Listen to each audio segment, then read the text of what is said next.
like when I watched the interviews with Extradimensionals, Mhm. the level, I see your editing skill and I see the sound and the atmosphere you add to your production value is really quite amazing. And I think, yeah, it's a whole package, you know, Yeah, that was kind of my goal. I filmmaker at heart initially. Been in the film business for over 20 years now, and this when I came across this information, it was, to me, it was so profound, and I wanted everybody immediately to see it and to watch it.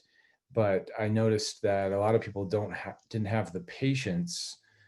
We're so trained with our slick, polished, Hollywood stuff, and even YouTube now. A lot of the professional YouTube channels, they're super professional, like with their videography and their sound design. And so I was thinking, well, how can I get more eyes on this information?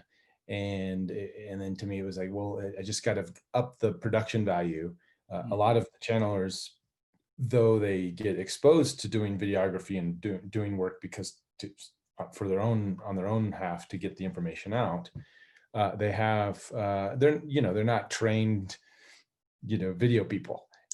So I thought, well, that'll be my service to this community, is if I can help uplift them by getting more eyes on their material through what I can bring to the table is just my 20 years in the film industry. So that's sort of my channeling contribution for these guys, is to create that mood, do the best I can with what I got. Now I'm getting new camera gear and new nice. new drones and all these cool tech things, and I just have a ton of fun time doing it. So Nice. I mean, and if I'm correct, you started the show. It wasn't originally with Gaia, right? It was Right. the first season, or the first ones I saw on YouTube. It was you doing your own thing, right? And then Gaia came in to buy it Yeah, and help initially you I out. had it. I was self-distributing on Vimeo, Oh, Vimeo. and I'm just gonna close out this message thing so we don't get any. There we go. So yeah, initially I self-distributed on Vimeo. I put a lot of free clips on YouTube, but the episodes themselves were sort of exclusive to Vimeo. And it was really, I wasn't looking to make any money on it. It was just to help offset my costs, my hard costs. And pretty much that's all the Vimeo revenue that was coming in, was just kind of helping offset a little bit of those costs. I was in the red for many years doing it. It was just a passion project. And then it got, started circulating. People started talking about it. And a couple of producers over at Gaia I had been talking to them about other projects, and they kept pushing the higher ups over there. Hey, Reuben's got the show. You should check it out. It might be a good fit for Gaia. And then eventually a deal was made, and it took some time, but it got there. And then it soon became Gaia's most popular show. So Is it the Gaia's most popular show?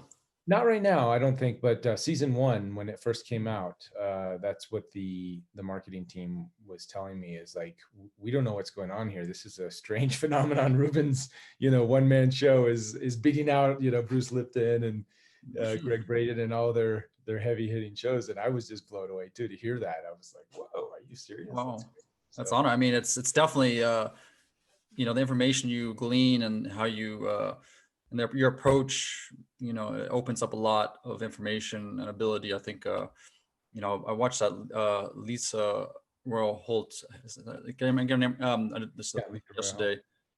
That was a beautiful setting, and how that came up, and all the synchronicities, and just the feeling. You feel like you were there. I felt like I was really, and it was very much on the mark, what you're asking, and the kind of the questions I have as well. It's like, wow, this is somebody who understands flow, understands the guidance that we get from other sources. Some people think you have to follow the book, and I know you do that too, but I feel like to a certain extent, yeah, you have to go off that, because it's like at some point, it's like the juicy bits come in the moment, with these. Yeah, I mean, and the answers, I'm just blown away at some of these answers, and I'm like, okay, well, okay, let's go with that. What's next? Let's just Yeah. keep going. Yeah. It's curiosity has been my driving force for all of this. I started in sort of a more traditional ufology studies, as you're in a traditional, it's not even a traditional thing, but there's a lot of the mainstream, I should say, ufology or UFO community with the researchers like Linda Moulton Howe, the late Stanton Freeman, Richard Dolan. These are sort of now the rock stars of that world, and that's where my curiosity first led me into that world, and then that's when I produced the Citizen Hearing on Disclosure, and I was hanging around with that crowd, getting to know more of the military folks and the people who, like Bob Salas and, um, that group of people, Paul Hillier, the people who sort of had inside information. And then it was just about, evidence, information. Is this real? Is this not real? What, Roswell, did it happen? How did it happen? Let's get more witnesses, and to really get the physical evidence side of the phenomenon. And over a short time, just a couple of years, I kind of came to the realization through that crowd that, uh, questions, you keep asking questions. The questions never stop.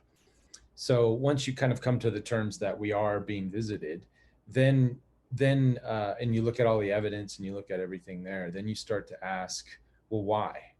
And nobody could answer that question. The closest I was getting in that crowd were the abductees, the people who had been taken, and in that crowd, because the evidence was overwhelming, there, as far as the abduction phenomenon that was happening, with so many people just getting, especially in the 80s and 90s, getting taken, and then goes into the hybridization programs, but.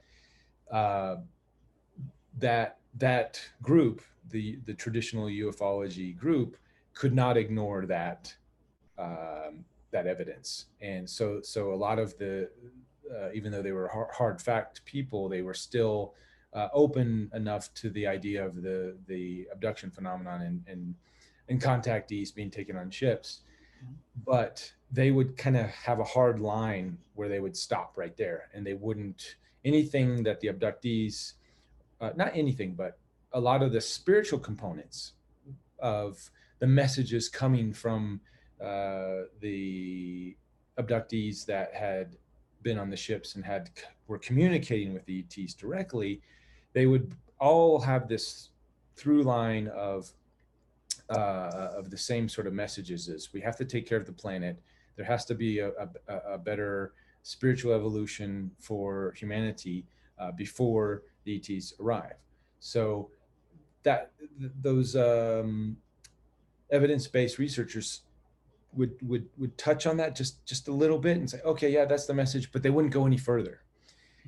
And I had a really hard time with that. I was like, well, if the evidence says this is all happening, we have this and this, well, let's go. What's the next step? What's the next step?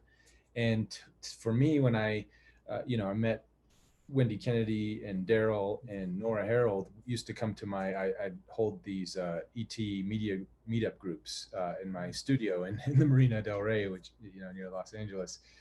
And I didn't know those people were channelers. I mean, they sort of hinted they were experiencers in a sense at our groups. I think they were a little shy at the time to go full. Nora wasn't. Nora totally says, I'm a interdimensional channel and I channel fairies and ETs and the whole spectrum. And everybody's like, oh, okay, kind of sit back on their chair and like, okay, is this person real? What's going on here? But as I started engaging in dialogue with Wendy and Daryl and Nora, I became curious, and I started listening to these channeled messages, and I saw how they fit. Up until that time, I had a few years of research under my belt, hanging out with all these evidence-based folks. So these channel messages were filling in all the gaps perfectly. You Mm. know, all of the big questions that the evidence-based researchers would sort of get so far with, or there would be holes because of their belief system, and they wouldn't go into the to this spiritual side of things. They were like, let's just focus on the evidence, and anything beyond that is a cult or a religion. Mm. And the only person that got as close to that I think was Stephen Greer Mm. and his CE5 protocols and these kinds of things. Right. He was sort of at that time the bridger between those worlds, the spiritual world and the What time are evidence. we talking about? What year was this? When this was? 2013, 2012. Okay, that's very interesting because obviously Bashar and Dainka is very well known in that circle, Right. and he came to you into this meetup group about disclosure, not Mhm. really saying who he was, just interest, and that's really cool. And of course, that opened the door to you to get answers that you were searching for because channeling is for me the whole holy grail for communication, at least first contact. It will be coming, it's coming already, Yeah. but it's in this form of you know using human bodies as receivers, and that's not a concept that not too many science fiction people had on their radar. Like if you think about like ideas people had about how would extraterrestrials communicate with us, it was always they land a ship, Right. abductions, or even like that pretty cool one was Carl Sagan's Contact, which was a Yeah. unique idea where they gave Yeah. the prince how to build that machine, and that's something that seems kind of like what's going on here. They're giving us information that we could use on our side to accelerate things we wished, and I feel like because when you listen to Bashar, it's like he doesn't hold back much information. It's just like, do you have the right questions, and do you know how to use them? We don't have the level of physics to really understand vibration at his level, and I feel like, but that's for me, it's definitely resonating, I think, with the right people, because I think a lot of it's not going through the mainstream. It's definitely it's going to the people that are doing it just out of passion, like Yeah. and I feel like those are the right people, to be honest. I mean, I don't want necessarily any government organization to be in charge of this. It doesn't need to be that way, does it? I don't think it can. I think Mm. going back to the vibration and frequency Mm. aspect, um, there are certain vibrations and frequencies to these government structures, military, and other uh, groups and institutions that have been built on many of them have been built with integrity, uh, but even I'm actually a fan of the military and the aspects of the military that we most of us can admire, like honor and duty and service. And there's a very high vibration to a lot of that. But then you have this other aspect of those institutions, which put out this it's like it's the swinging pendulum. If you go too far this way, then it becomes the war and the killing and the protecting becomes more about wiping out anybody who's not in the same belief structure or the same or natural resources or whatever the mission of the day is to go and have a permission slip, as Bashar would say, to go and kill. And that's where these institutions, for me, have lost.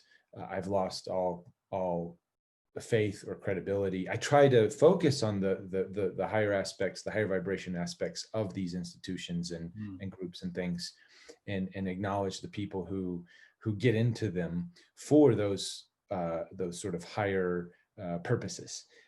But yeah, exactly. We're never going to find the answer from our government institutions, the answer to contact or get into this higher vibration until we transcend that belief that disclosure or any type of contact with higher vibrational beings is going to come through our government institutions and military, I'm sorry. From my experience, the further I got away from that, the closer I got to the contact experience. Mm. So when I was dealing with those, military at the time in 2013 with the citizen hearing and my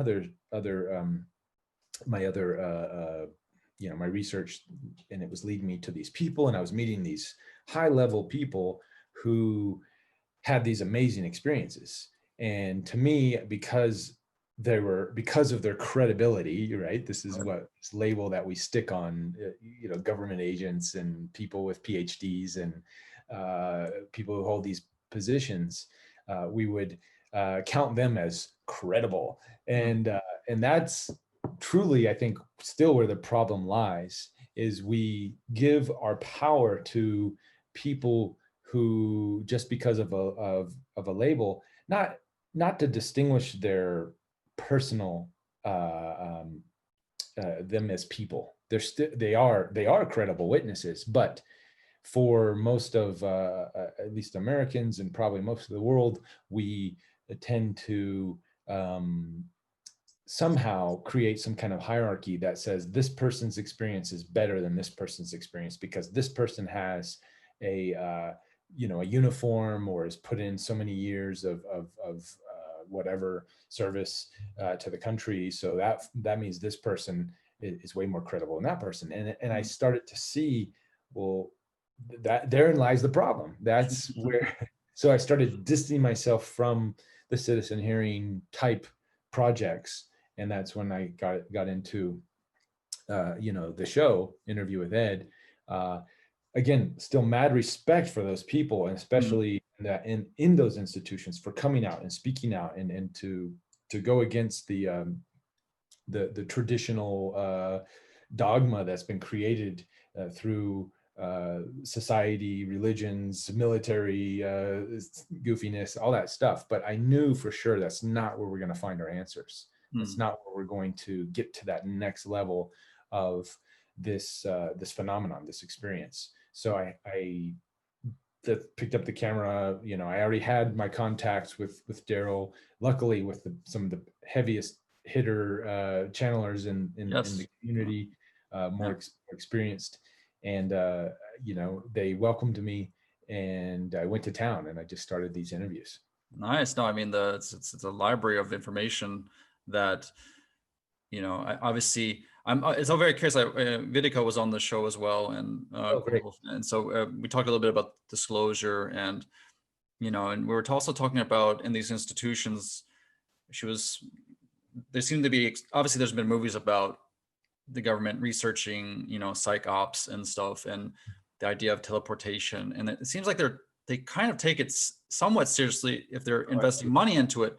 And her point was, and I think it's a good point, it seems that you have to have a certain understanding of the heart space and energy of oneness to actually achieve such phenomenon, to be able to, whatever, if it's teleportation or even sensing certain things with your sixth sense. It seems like to use that for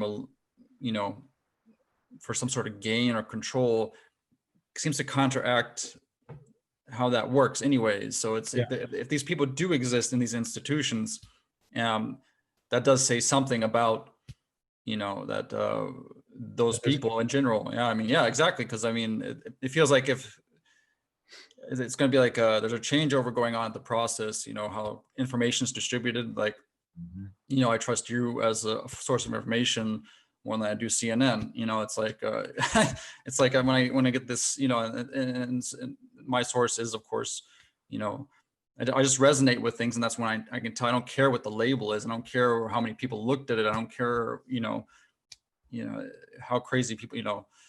When Bashar came on the radar for me, it was just like, this is truth. I mean, I don't, it just resonates with me, and I don't need to convince other people of it necessarily. But it was so obvious. Like, there was nothing that entity ever said that ran against some sort of belief in me that I said that's not possible. Every time, I don't know if it was maybe my preparation of, reading science fiction, or my upbringing, or my belief structures were, but every time I hit the nail, okay, that explains that. That explains that. That explains, why everything's now and how energy works and why we believe that, in linear time. It's like we're like one of the few beings in the universe, it seems like, that don't understand quantum the way that it, that everything can exist now. And it's for the experience, and we're serving a role in this. And but that's that the curtain is being lifted, and it feels like for many people like yourself and myself, we've been given the technology to just like put it out there. The technology has jumped so rapidly. It's basically free, and you don't need to go through a network that, would edit it or cut things out, or, just put it out there and leave it for people to judge for themselves. And that seems, how information should be, just like put it out there. Whereas the government and military, there's always a weighing of, what does this mean if you put this out there now? What are the implications of this? And I think there was a point that, even Bashar mentions, it was to our benefit in some ways that we didn't know about all this stuff. Some people would not be able to handle that. The structures would be, there would maybe be rebellion. And now I think we've gotten to the point where we're like, just kind of accepting that it is true. And, it's not as big of a deal as maybe, well, the big announcement has come through the, the military channels now.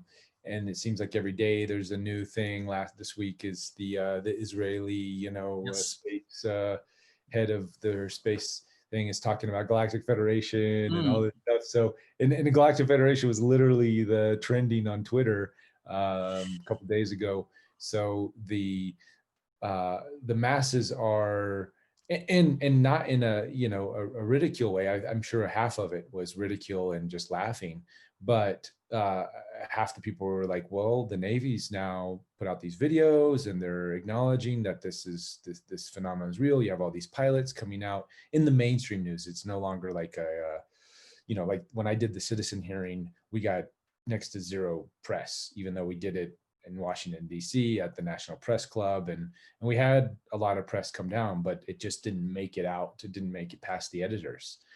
So we're in this new era now where these things are sort of slipping through the cracks. People are seeing it. People have watched 12 seasons of Ancient Aliens now. So or whatever season they're on now, I think it's crazy. It's funny. Ancient Aliens, it's that show.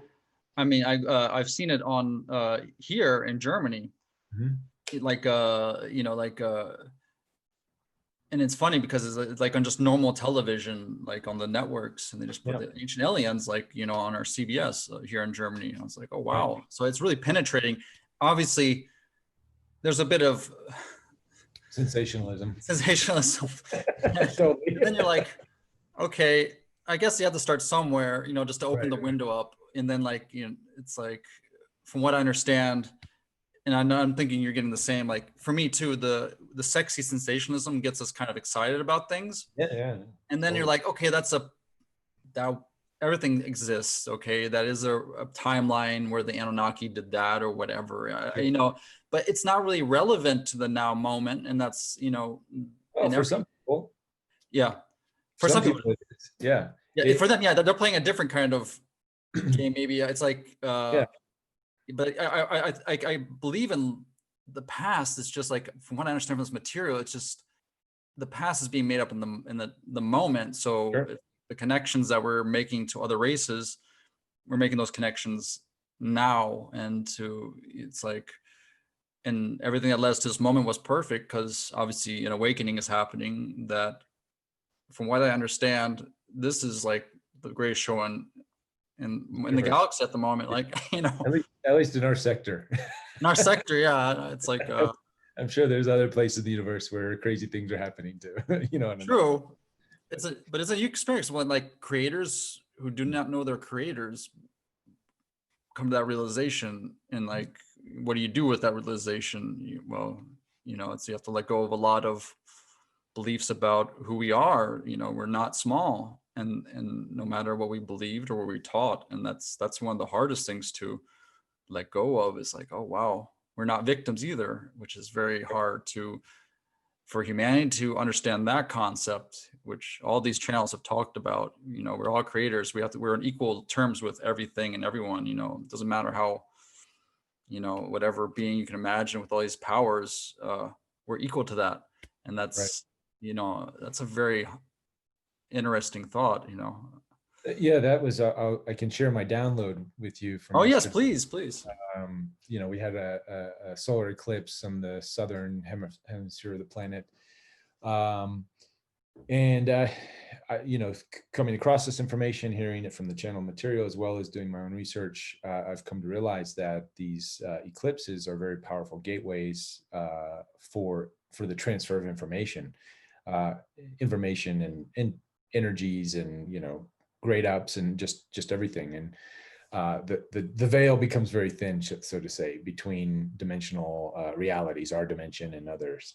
So when these you know, solstices and equinoxes and eclipses and full moon cycles, these are all the transition period, you know, the golden hour, so to say, where we go from literally one dimension to the next, from a light dimension to a dark dimension. Every day we're going through this process.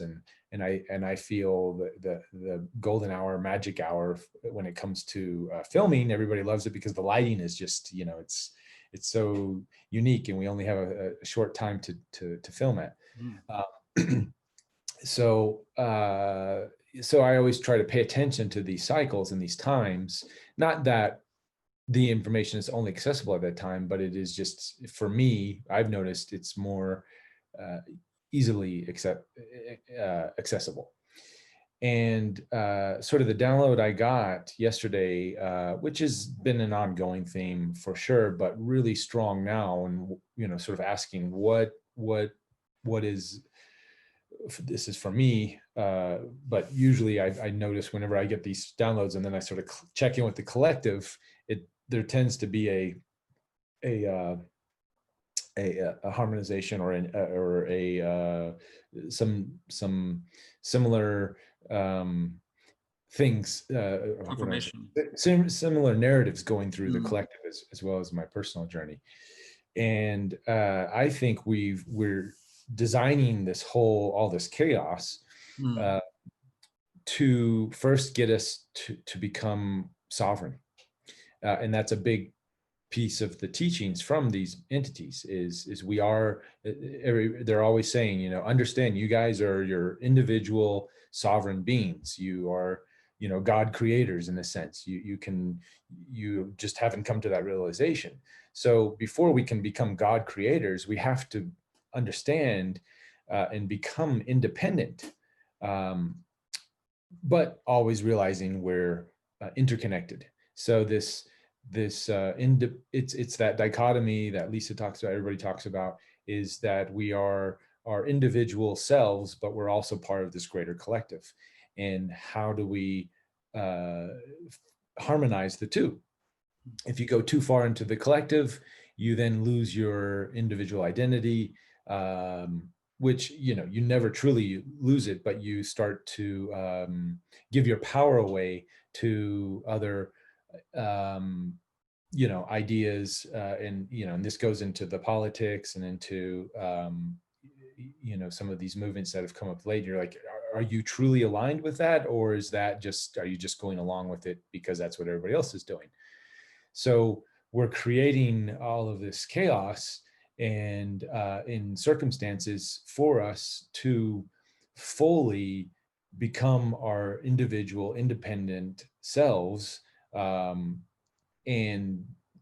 so we can take responsibility for our actions, and not put the blame, as you were saying earlier, victimhood and these kinds of things. So in order for the next stage for us to I think, for our evolution, and this is just my interpretation of the energy where we're at right now. This could be, somebody else may have a different take, and that's totally okay. This is just maybe where I'm at with my personal evolution and my growth, and I'm trying to find the correlations to the like I said, the greater narrative, the bigger the bigger stories that are going on that we can see. So I think we're, in a sense, inviting all of this chaos and government control and, you know, lockdowns and viruses and all of this stuff to fully, so we can fully go in and find our own power, and to find that we are not, we are certainly stronger as a collective. Together, when we're focused as a collective, we can definitely overcome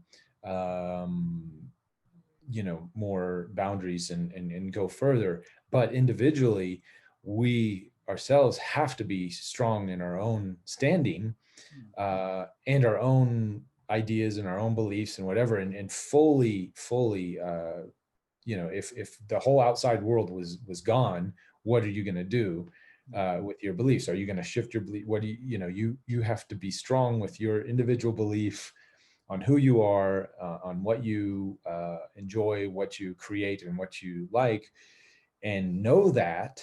And then from there, you start resonating at that frequency, at your true frequency, and not just because the collective's doing it. And then the more you resonate at your true frequency, then others of that like frequency will then come together, and then you can together, knowing yourself and your frequency, harmonizing with others at that same or similar frequency, then can go and create, and, you know, travel through space and time, and, you know, go meet the aliens and all this other stuff. But this is truly us owning ourselves. We're creating on a global scale all of these all this drama, so to say. Right. So to get us there as fast as possible, because we're, you know, this is also the cosmic energies coming in from, you know, Halcyon and the other, you know, you hear all these stories, you know, the Galactic Federation and all this stuff, and I think these are just, it's just stories. It's just part of the process that I think individually and collectively we've now made this agreement that we are heading into this, you know, Homo Galactus, as Bashar would call it. And in order to do that, there are steps. And the first step is being sovereign, being comfortable with who you are, and knowing that, and not relying, although it'd be nice to rely on some of these government structures and entities to take care of us in our times of need. But when you look at the energy and the frequency of a lot of these institutions, they don't have the best interest of the individual in mind. They are mostly self-serving, their own wants and needs and desires to, in more cases than not, to have more power and control over others. And the frequency where we're going, that's not allowed. We are not going to be able to have these institutions just can't exist in these higher frequencies, because we're taking the pyramid, so to say, and we're flipping it sideways. So the playing field is becoming more and more level, and we have to, in order to honor that, you know, even if we're not breaking those rules, we still can't allow other institutions and groups and things to break those rules, in a sense. So we're creating this hyper fast timeline, fast tracking us to, in a sense, break free of the matrix. And it's not about breaking free of the matrix and there's this other awake world. It's more about just finding our inner strength, right, and then cultivating that, because the more we cultivate our inner strength, then together with other people who are cultivating their inner strength, and then you align those, then that's when we can go to Mars like Elon Musk wants to do, and, you know, all these other things.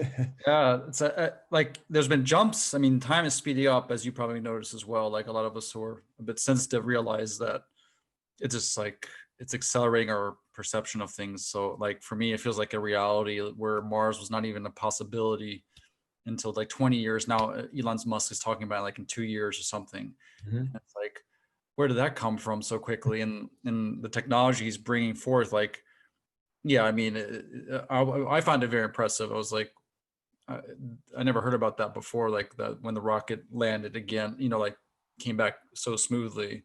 It's like, oh Mm-hmm. wow, that worked. And then now we have the supposedly technology to go get to Mars. I mean, the rockets and I know there's conspiracy theories about that, and I've heard about like the technology already exists. It's already Yep. we've been shown it, but they have to integrate it into you know our cultural understanding in some way that makes it like so we might be riding these sport UFOs in like 5 years. Who knows? It's like, but they have to kind of introduce these other ideas first. I don't know if you think about that, but Yeah, I think it's so the layers go so deep, and there's so many. It's easy to say that. It's easy to say the and I believe it, and I've seen it. I've seen free energy devices in person. I've seen. oh really?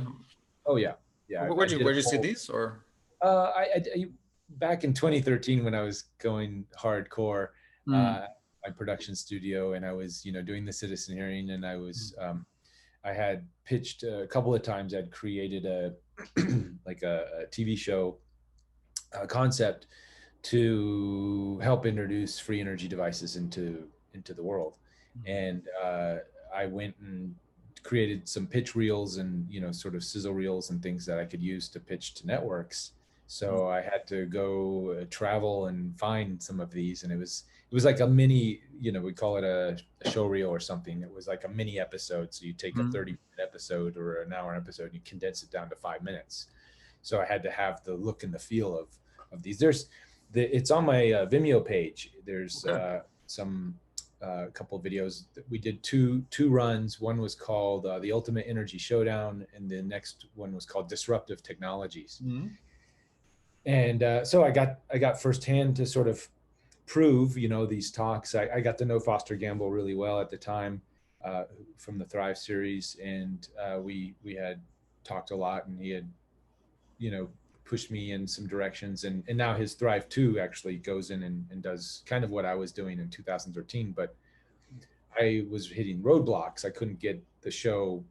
I had a lot of interest from the lower echelon of people at the networks. They were like, this is amazing, this is the next big thing. And I would always get shut down at a certain level. And then mm, that's when I realized, oh, the world is truly controlled by a global cartel of people who want to keep this information limited. And so a lot of that journey for me was to just sort of prove to me how the world works. mm, And I had, even though I had heard the conspiracies and I had heard the talks, I had to physically go through it, including after the citizen hearing, losing my business and going bankrupt essentially. mm. Um, and that's when when you're getting close to truth, is when things start to fall apart.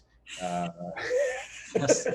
I can see that. so Yeah, it seems like a common thread for a lot yeah, of pioneers. I mean, it's part of the yeah. pioneering thing. You're gonna, but it seems to me like so. What you're saying is what principle was the free energy based on? Kind of Tesla's principles, or what were you All shown? kinds. There's all kinds. As Foster, I highly recommend everybody go and watch Thrive 2, Mm, because Foster introduces some amazing technologies. The ones one was like a magnetic technology that created a perpetual motion.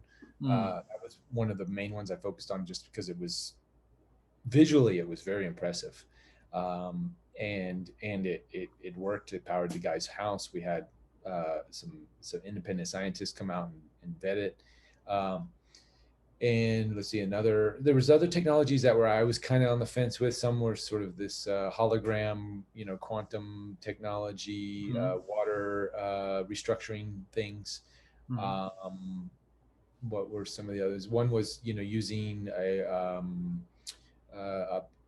doing a simple engine conversion to create any liquid into a plasma that would then run sort of a combustible engine. Uh, so basically water cars, these kinds of things. Right. Okay. So I saw that technology.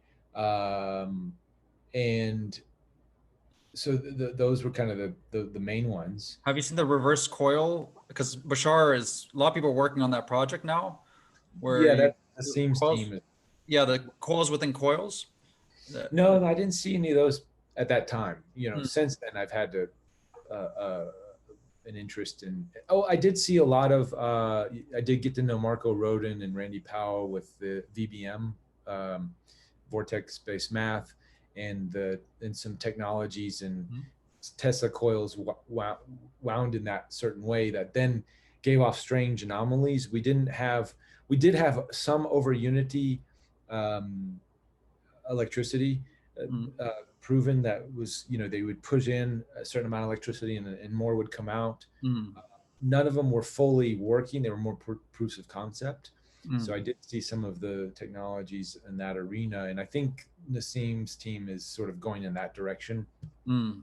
Um, and Marco, I got to know him and film. Anyways, it's a Wow.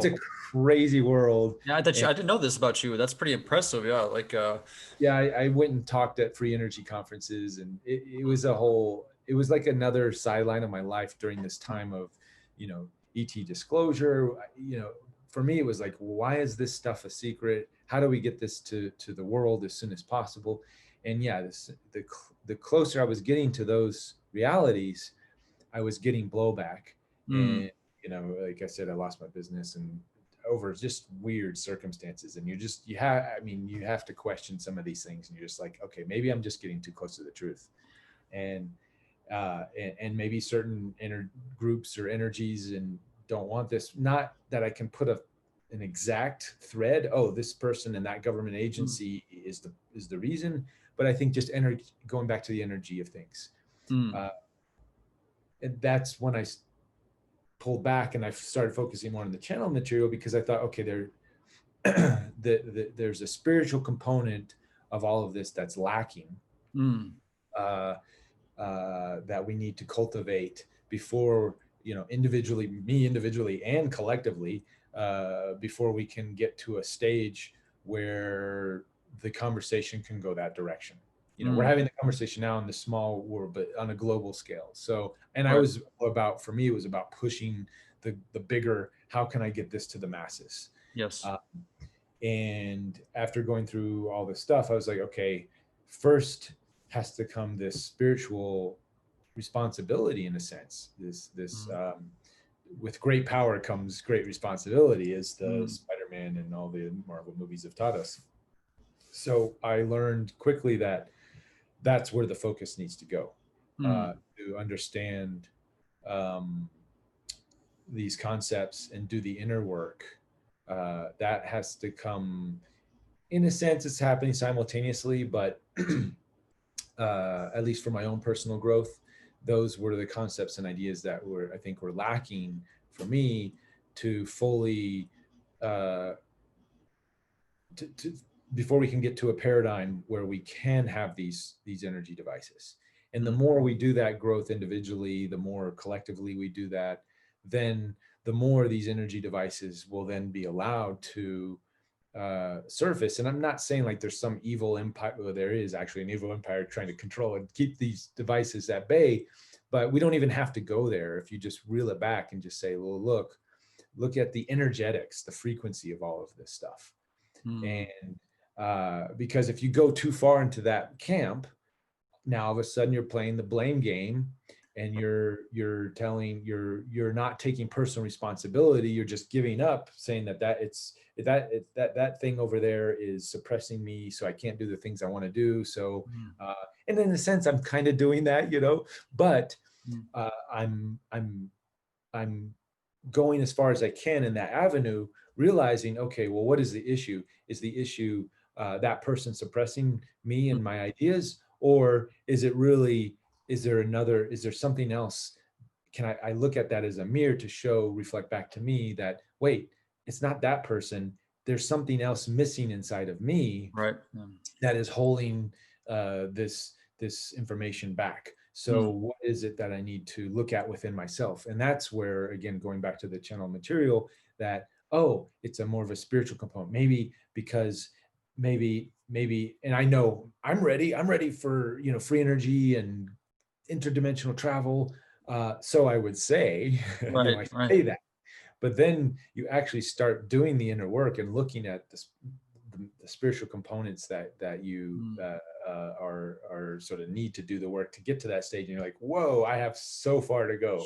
There, Yeah. But you're there's aware of that. But you're aware of that. So that's the consciousness shift that you've realized the reflection can only reflect, and then right. it's and I think that so anything we label as evil or bad is obviously for us there. It's part of the game. It's like, okay, so I believe that there's these, and I've heard so many crazy things, and and you've heard them too, and I feel like that's part of like the in our basement of irrational fears coming up and expressing itself in like reflections that like echoes of something, but you Mhm. can't really grab it. You're just like, okay, it feels like there's some sort of conspiracy going on here. Things are being kept in the dark, but we're keeping ourselves in the dark. It's like, Exactly. obviously there is no distance, for these things. And I feel like that's what we're learning more and more is it's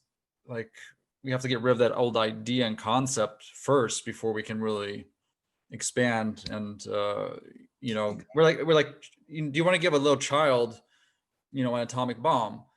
Right. There seems like this is kind of what's going on here too. Like, Mhm. are we ready yet for understanding these principles or these technologies? And with every wonderful technology, there's always been a dark side, supposedly, and it's like, and that was with plastic, it was like, oh wow, plastic's so beautiful. And then everybody's like, oh, plastic is shit. I still think plastic is a wonderful thing. It's a wonderful invention. Amazing. It's amazing, but Some it's have like, amazing copy technology that I got push the button and it comes out, and then it doesn't come out. Oh, there's a little coming out. Oh, be careful, man. right. Maybe this one's not quite functional, but It's a still, big cup too, man. yeah. This is my morning coffee experience here. Get me going. Also, no, it's like, but it isn't. That's the way it is with everything, and Yeah. it feels like, it's just how what polarization we give it. Like we can like Yeah. spin it in a certain way, and it's, you know, and I think the greatest joy I'm kind of understanding this now is to spin the dark into a positive, like, or a neutral, and like to realize, wow, what that opens up, in yourself and others. Like, it's like there's something. We were here as like alchemists having this, but you have to realize that's what's going on before you can really have fun, because before that it's just like, why is all this shit happening to me? Yeah, you're going to get stressed out. I mean, look at our political arenas. You have this left right left paradigm Mm, where they're just, if you, and I was just listening to a Tim Pool podcast, and he was kind of making the analogy. It's like, wait, the right is the old left and the left is the old right, and what's going on here? And I think we create these uh in our in the consciousness. We're just, because it doesn't matter, left right. This is all semantics. This is all part of right. this it's the same energy. It's Mm, two sides of the same coin, until we can break free. And this is why we're in this extremes. We're always going in one extreme or the other when it comes to like politics and things. It's mm, just to show people, and now more than ever, I think people are like, what is going on? This is so crazy. It was always happening this way. It was always happening this way. We mm, just were buying into that story. And for some reason and somehow it was serving us as a humanity and collective. And now we're getting to the point where it's getting so ridiculous that it's not serving us. mm, And or that people are realizing that it's not serving, and then people are choosing to take a more centrist or libertarian or some other type of uh, um, political view, because it doesn't serve the individual um, ultimately, because again, that then on surface this is for the greater good and mm, collective, but we've seen how that turns out in the past with, sort of socialistic, communistic views. And I know I don't want to get political because then other people, but we've seen how that works. And even there's videos out there of Bashar talking about, sort of the idea of a republic versus a democracy. I recently posted this on my interview with Ed Page. So, and the idea that I'm getting from the T's as well, and from all these interviews, is, some people want to lean is the collective is going, a socialistic reality where everything is taken care of and all of that stuff, the basic income and needs are taken care of. And I agree 100% with that. But what happens is you're giving away on an individual level. If you're not strong in your individual sovereignty, you then are giving your power away to these bigger structures, these bigger ideas. And that's the main issue we have right now, is so many people want government well, the government should do this. The government, should take care of this and this. And I agree, they should. But if they're going to do that at the stake of where we are giving our power away, then that takes away from our individual power. And the message that I got yesterday, the messages that keeps coming through, is the reason we're creating all this chaos is so we can individually truly be in our power. And once we're in that, once we're centered and we understand that, and we don't get blown one way or the other, then from there we can rebuild these governmental structures or other things. I hate to even use the word government, but social structures or new ways of doing things. Right. I think there's something coming where it's going to be a complete shift. I feel like in the channels Bashar we talked about, their culture runs on synchronicity. So if I'm awake and you're awake, we're both conscious beings, there's a trust in that too. Like, you will always, I know that you're always serving me in this moment. It's perfect. And I'm serving you. And I feel like if everybody had that understanding, then it would just, you don't need an extra structure above that. That means our exchange now, our energetic exchange, is perfect. There doesn't need it to be anything outside influence controlling this, and then I feel like it becomes self.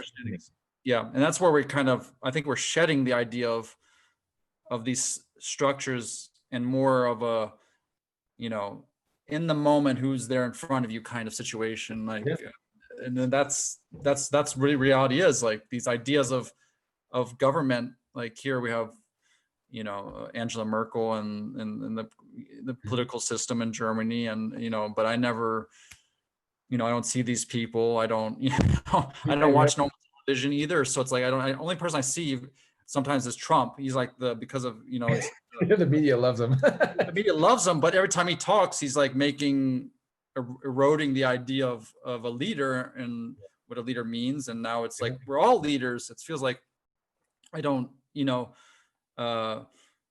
it's more about a we than a me. And anytime somebody who keeps on going on this kind of trip of, oh, it's me, it's like they're pulling down their pants and showing the world, that they're in the old way of thinking. And nobody's. I'm not. It doesn't even make sense to me anymore. Somebody said, what did he say? Like the other day, like, I heard this. Like, you always get this from other people and other sources, but like, Pfizer has a vaccination coming up, right? Or the pharmaceutical company. So and he wants to take credit for it, Trump, somehow. Did you hear about this? Or like, he's responsible, but like some sort of tweet, I don't know. And it's like, okay, is that where we come to? Like, credit for this and that, It's great because that's the other extreme. It's like, if you go too far into the self, then you kind of come to that. And then if you go too far into the sort of the socialist collective idea, then you lose all sense of self, and you're giving your power to a governmental structure. So we're getting reflected back to us in our ethers what it's like to go to these extremes. And to me, it's so clear what we've created in our social, economic, political, all of it. as a reflection back to say, don't do this. If you do this, you're going to get this. If you do that, you're going to get this. So, like, great that you cut your ties from the media and all this stuff. I pay attention to it because to me, it's just, it's my entertainment. I try to watch other shows. The only thing I can think that comes close to entertaining is what's happening on the planet right now is like Star Trek. that's Well, the Mandalorian, the Baby oh, Yoda. I need You that's on watch my that watch too, I'm list. sure, right? I'm probably gonna watch that tonight. Actually, I've I been. love that show. It's I love a little green ET. Yeah. It's like but yeah, they for like I understand what you're saying. Like there is an entertainment value to this too. Yeah. But yeah, if it's done with a little bit of play and not so much seriousness, it's like I have to. I'm just laughing the whole way. That's why I love like Joe Rogan and other podcasts that sort of can look at both sides and kind of make fun of both sides in a comedic way, because I think that's really what we have to do at this point. And is to not take it so seriously, even though everybody's like, it's so serious, we're gonna, this is the end of the world. It's it's the end of that world. It's the end of that taking things so serious world from that perspective, because that perspective is not serving me as an individual, and it's not serving, I mean, this is my own personal opinion, but it's not serving the collective moving forward. So at least in the world that I want to be in, I want to be in a world where there aren't victims, where everybody is self-empowered, where we have every home is independent and free of enslavement, taxes, and paying the electric bill every month to a big institution that's just pushing for more control and power. These are, so how do we get there? Well, we have to make fun of all these structures and become make fun. Maybe that's not the right word, but we have to find the humor in it all, and then as best in the best to our ability, the most we can do, become our own independent sovereign selves. And that's going to take a little time, because we've been in a social economical construct that has us believing that we must depend on Big Brother, government, this company, even the tech we're using right now, Apple and these other, Zoom and these other things, that we're so dependent on this technology for our livelihood. Yes, but when you make it about being dependent on it, then that's when you need to take a look back at yourself and like, what are your true values? Can you survive without this stuff? And that's what I think we're unconsciously creating the circumstances for us to strip ourselves from all of these control structures by allowing them to, by having in some way or another collapse. The monetary system, we're about to enter into a major collapse. And there will be new ways and new things coming into play that some are already there, some will be developed, but we're truly doing this to ourselves. And it's beautiful to watch. It's painful because a lot of people are experiencing pain. But again, I always look at the other side, try to focus on the goal and not the issues right now. I mean, we have to focus on the issues right now to get the message. In many ways, I feel I'm able to see past this pain because I get it. Not to say that this is better than anything, better than anybody else, and not demeanor any of the pain that anybody's going through, but to just know on the other side of this, this awakening, whatever we want to call this evolution, this ascension, there's a lot of names for this period we're going through. But I see, and I ask your audience to use their imagination. Imagine a world where on an individual level, the majority, there always will be others who may not be fully there, but the majority of humanity is empowered.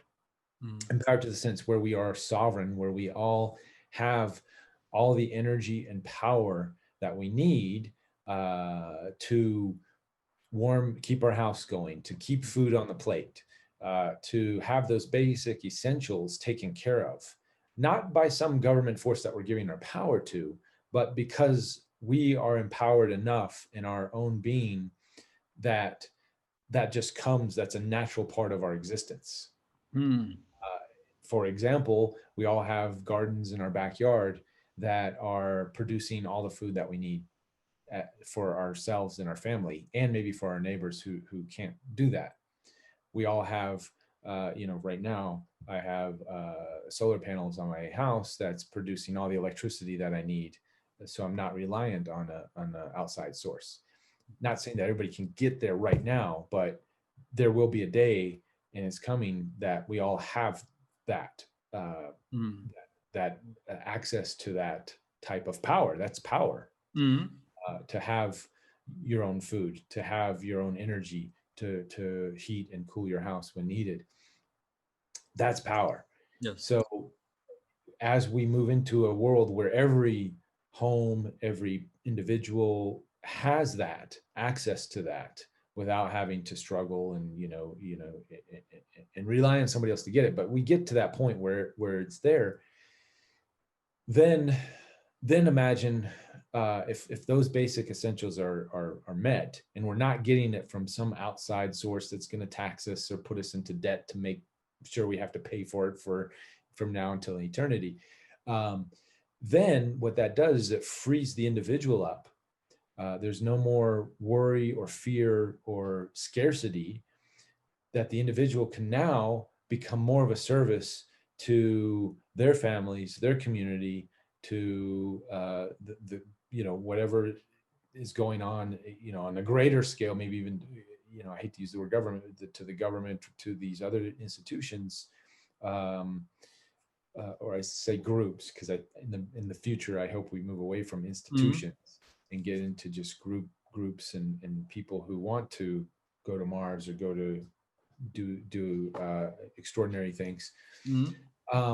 There's no worry. We take the worry and the fear out of it, and then it frees us up individually to really fully go into who we are and what we have to offer to ourselves, and then back to the collective. That seems like a utopian ideal way of seeing things, but why not? What's to keep us from doing it? No, it seems like it's around the corner. I mean, I have to say that, the spiritual unfolding has to come first, also because you can see, like, people who are wealthy and have everything there for them. A lot of these people don't achieve immense happiness. There's something else going on that has to come first too. And I feel like there's going to be a balanced kind of growth going on. And I'm actually very curious also about your spiritual awakening, because I know your background is in martial arts, and you were in Japan, which has a very, I think, more Eastern understanding of meditation and, this idea. Maybe you can tell us a little bit about that. Like, what was your spiritual awakening? May I ask? I think I'm still going through the spiritual awakening. True, I don't think we all are. Yes. It ever stops. But I was lucky enough to have an interest in Japanese culture, mostly Asian culture, but particularly Japanese culture at a young age, which curiosity, like now with the ET stuff, got me motivated to buy a plane ticket, and at the young age of 19, just up and move to Japan. Wow. And from Did you know Japanese? Did you know Japanese? Okay, I know Japanese now. Yeah, I'm fluent Japanese now. But then you didn't. Okay, wow. At the time, I knew how to count and basic greetings and that kind of thing. So when I went to Japan, I really immersed myself in the culture and people and language, and picked it up, I guess, rather quickly compared to other people who I've talked to or studying it. I got it. I caught on quite quick. But that drive got me there. And then I had the interest in the martial arts. And yes, there was just in the culture with Japanese culture and Buddhism and Shinto, uh, and and meditation practices, Zen Buddhism, martial arts incorporate aspects of meditation, Mm. silence, though it was a small part of in my journey learning these martial arts. It was there. It was always a hanging fruit that was there. I could grab it whenever I wanted to and go into that. Mm. I was at a younger age. I was more interested in the physical feats. I wanted to be like Jackie Chan and Right.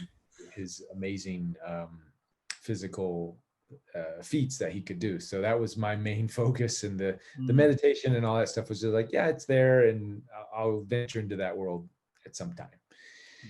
And I did eventually.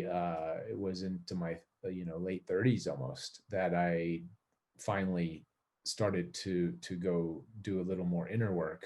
Mm. Well, I should say a little bit earlier. I broke my foot in a motorcycle accident when I was 25, Okay. and I was in the hospital for a while, and I started picking up books. I was not a reader at all. I just only read comic books, but I picked up.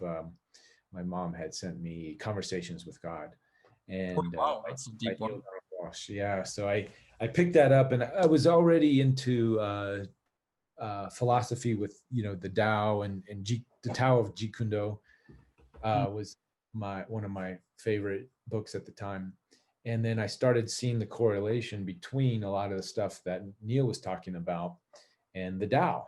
And I was like, wow, this is interesting. How could this, white dude write this stuff Channeled, yeah. that there's a lot of crossovers through Mm. Lao Tzu and through Bruce Lee's teachings. I was learning about Krishnamurti and Lao Tzu and Tao and uh, different philosophies and things like that. And I saw how much that overlapped. So then I read, book one, book two, and book three, not really giving too much weight into the idea that it was channeled. Like Mm. that didn't stick out to me at the time. It was more of just the words on the page and the philosophy within that.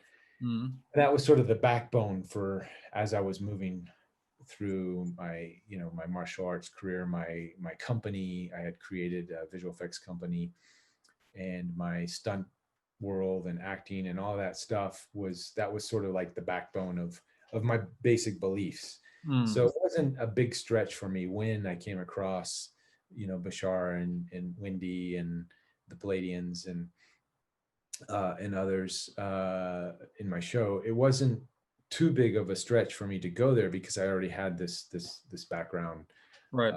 from all that stuff. So I guess it's just one thing just built off the other, and it just Right. I mean, for me, I had like a real moment, but I mean, I realized the meditation was important. Like, I didn't know why.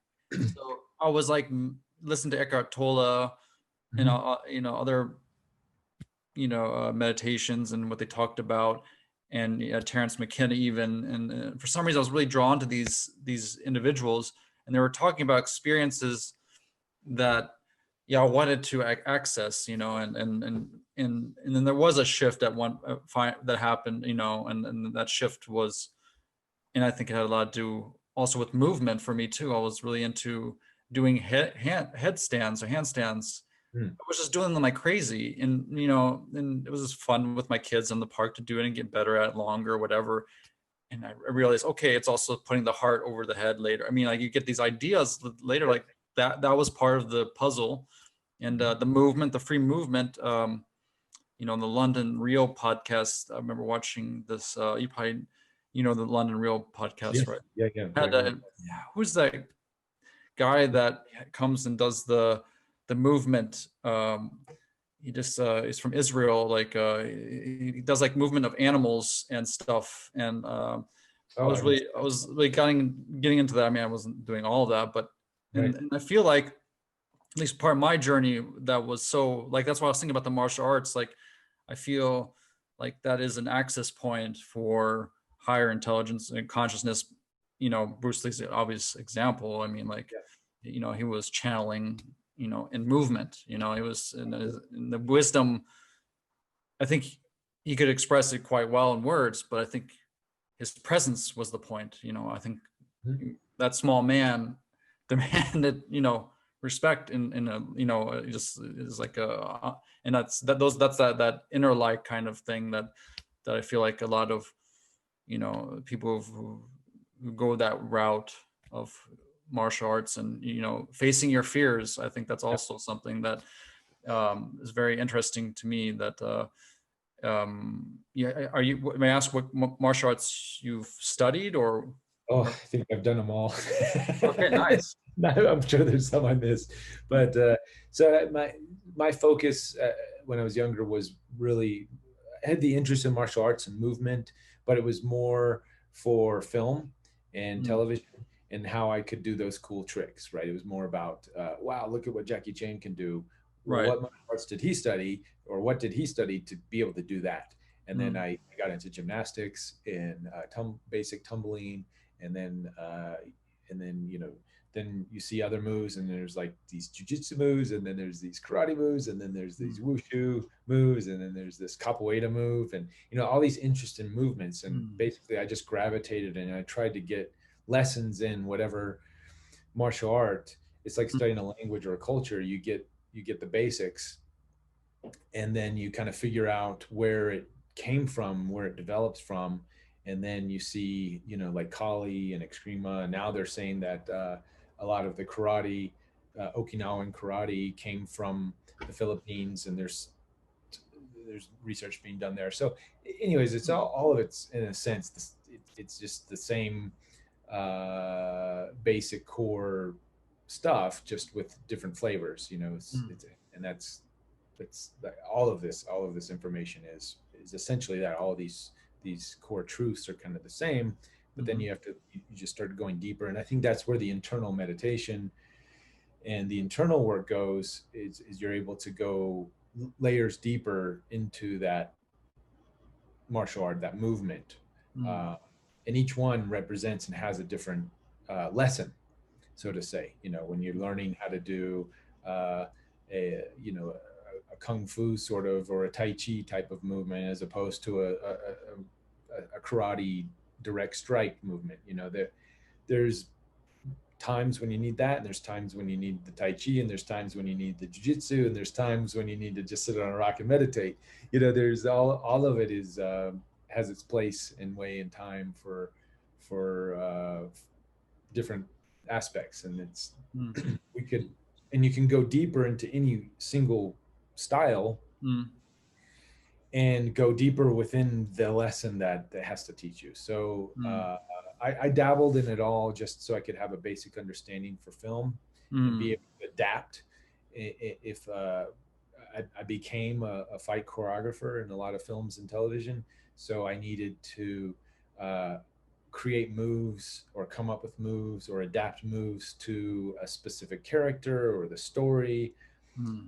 And so I tried to study as much as I could, and expose myself to as many different types of martial arts, so then I could incorporate that into whatever the story or script I was working with at the time.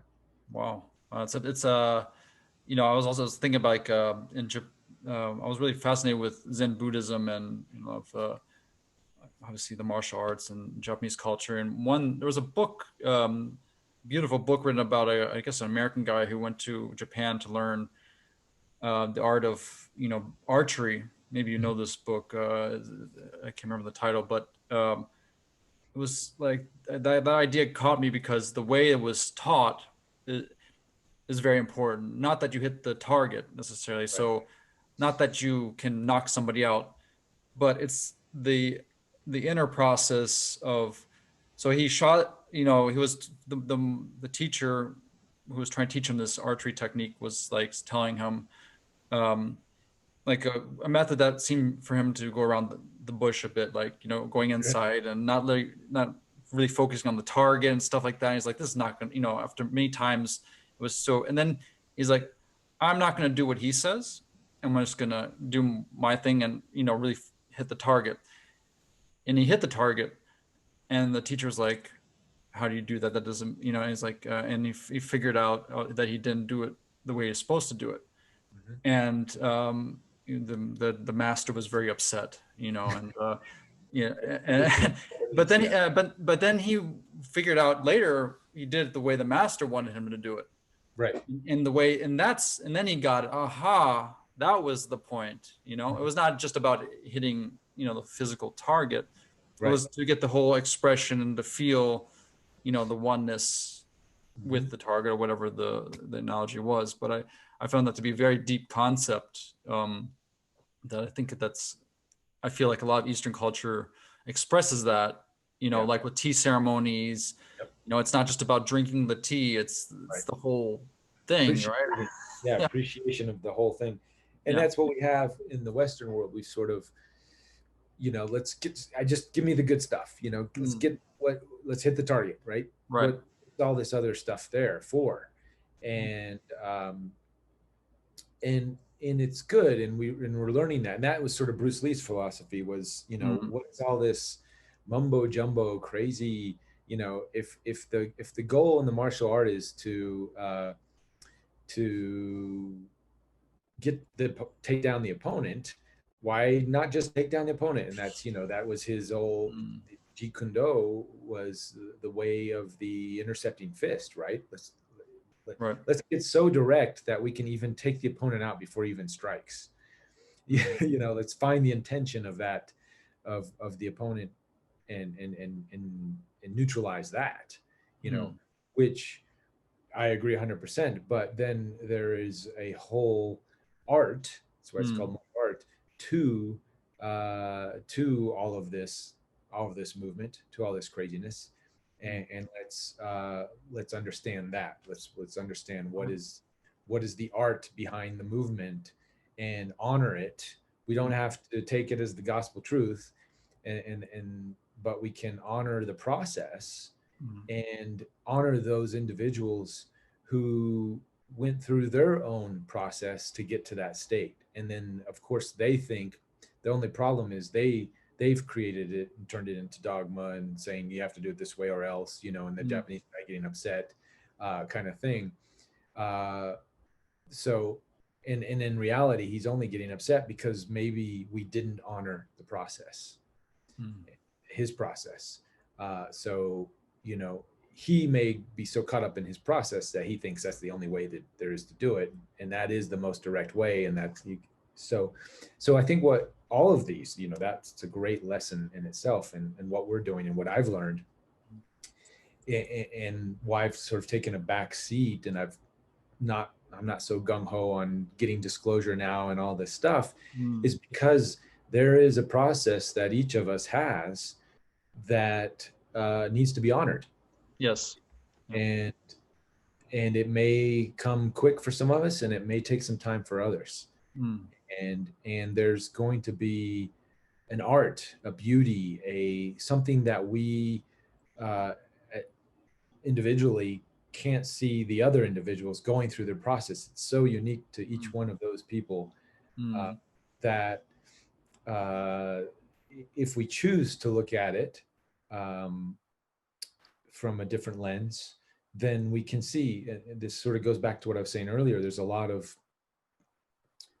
crying over spilled milk, so to say, right now, mm, from my perspective. But there's a lot of, if I choose to shift into the people who are going through these hard times, mm, there are aspects of that uh, are beautiful, because people are letting go of certain things. They're they're coming to realization of other things, and there's just a whole lot of beautiful moments that we can uh, choose to acknowledge and look at uh, mm, through this process. mm, And I'm probably more guilty than anybody for looking ahead and like, mm, well, it's just right there, why don't you just do that, and then I forget, and then I have to remind myself, well, no, this is somebody else is going through this process, well, Right.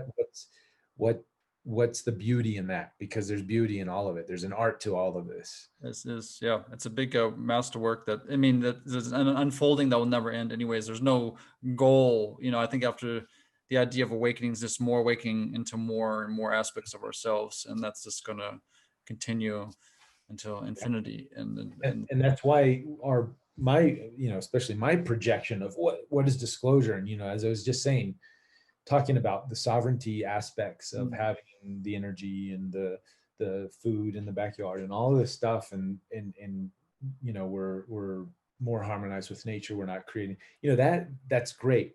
And I can see that from here. mm, But there are aspects to this, to that reality, that the more I can include, my brother and sister over here that are going through this hard time right now, that maybe not see mm, that, but they've got keys to the puzzle, that mm. by the time we get to that stage, I'm seeing like this world, and to me this world is so expansive, and we're all going to be able to thrive and do this stuff. Right. But once those people come online, because that's only my projection, my perception, Yes. those people also have keys to the puzzle, Yep. that if I don't include their whatever they're going to learn through this evolutionary Mm. process, this is why this process is so expansive. It's beyond anything we Infinite can intelligence. Yeah. individually project in Yeah. our minds. I already, through my individual projection, I see this vast, huge reality that's, everybody's is going to be amazing. But when we include all the other individuals that are awakening now, Mm. and I even hate that word. It's like, man, it's because it almost implies a sense of hierarchy.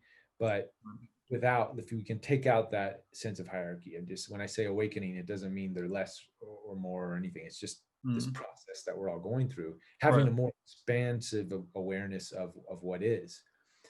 They're going to have, they already do have, uh, aspects of this next level of intelligence that we're moving into, that I can't see.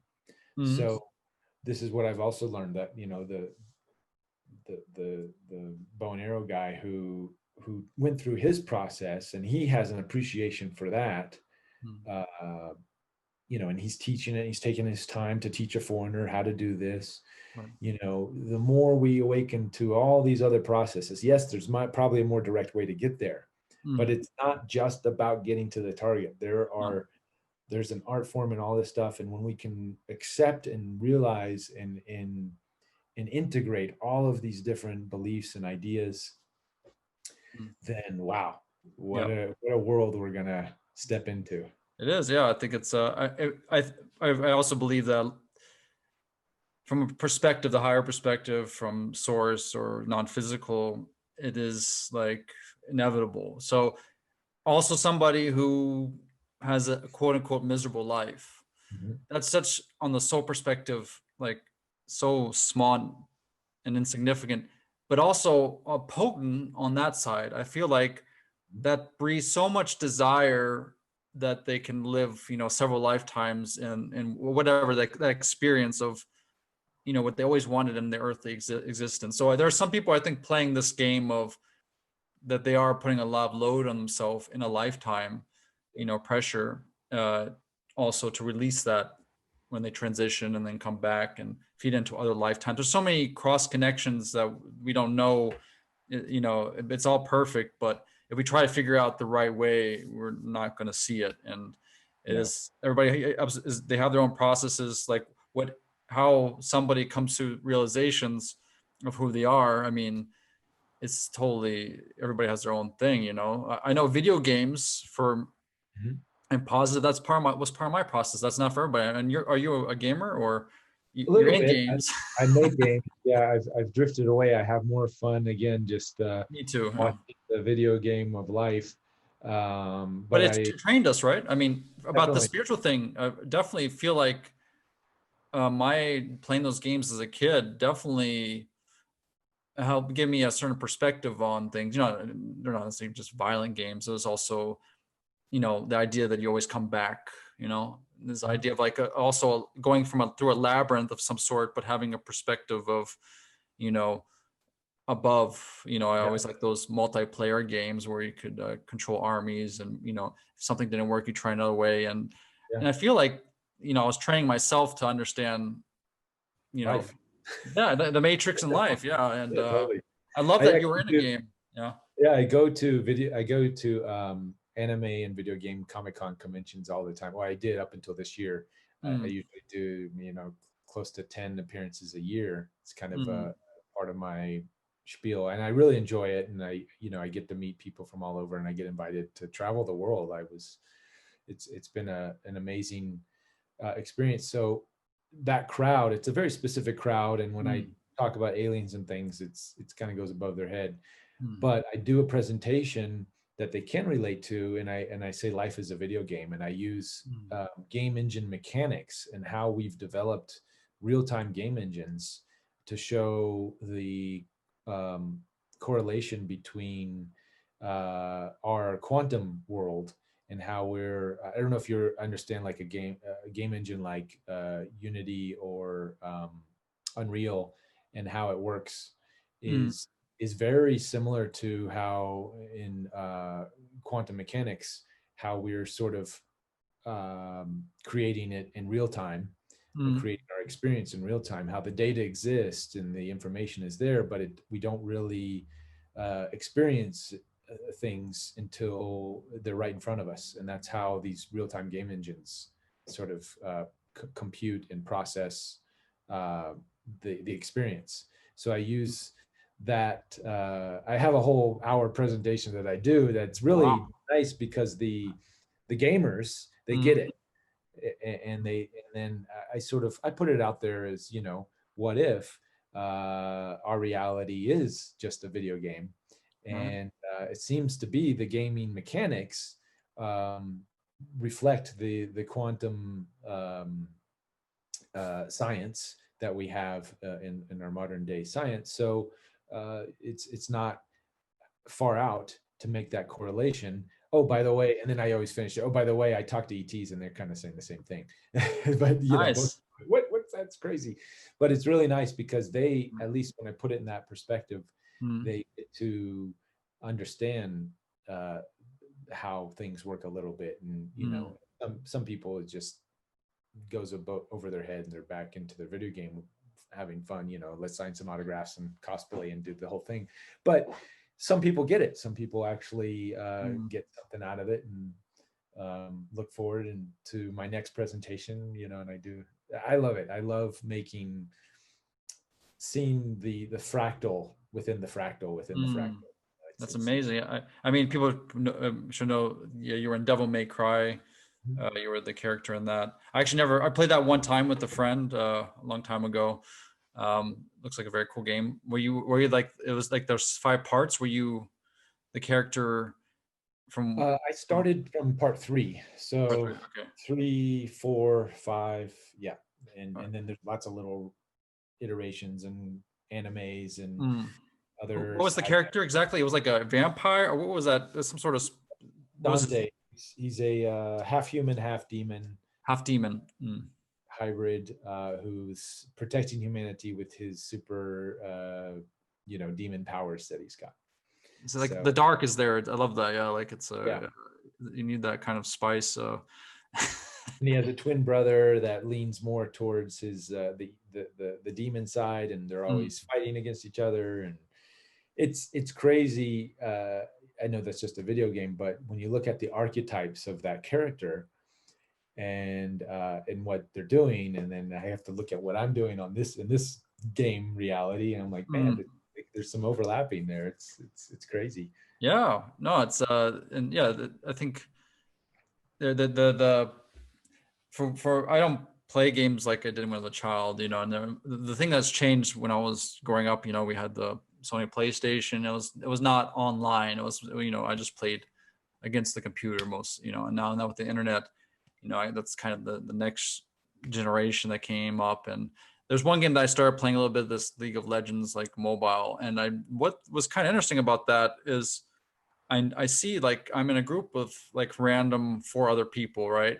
Mhm. And I can and I get the group think, kind of like the connection. Like I don't chat with them or anything. I'm not like a chat person, but I can get a sense of how people, if I do this, they will do that, Right. and I feel like that's training a kind of intuitive aspect of me and reaction, so in this virtual platform. And I see that with my kids. They play Roblox, it's like Minecraft, Mhm. but looks nicer. Not so blocky. I guess the only way I can explain it.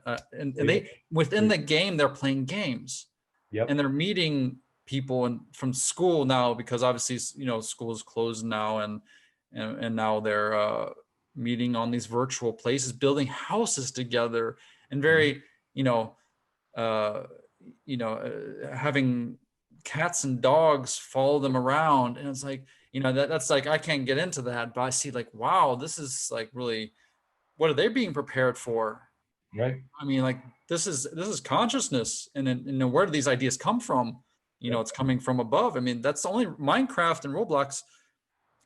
What is not something I'm really interested in, but I can see that that was a high level concept of giving a free open world to people to Yep. build whatever they want, and to meet others in this environment, and to have fun with avatars of sorts. And Welcome to it's like, humanity.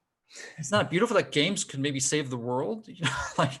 Well, in a sense, they are Yeah. teaching us, and we've created them. It's again, it's the fractal within the fractal. So Mm. we're creating this inner universe of safe places where we can meet up and we don't get diseases or Right. sicknesses, and we can have the human experience of having a cat and a dog. It's very rudimentary right now, but I think that's I think the fractal reflection of consciousness itself, the Mm. fractalization, it's just the natural evolution. Is we are going to create these virtual worlds where we can uh, integrate all the aspects of this world in one way, and then we're going to be able to do much more in that world in certain aspects, and then we're going to limit ourselves because that experience is lacking some of the things from this world. Mm. So if you look at this world as a fractalization of another group of people or consciousnesses that had created this world to Mm. then, in a safe way, act out and perform and do certain tasks and things without um, destroying or affecting that world, Mm. but also having unlimited compared to that world's perspective, having less limitations, um, than so again, using our creation of the video games as a way to view what our reality is for somebody else. And this is Mm. how you can get into the heads of the ETs. Right.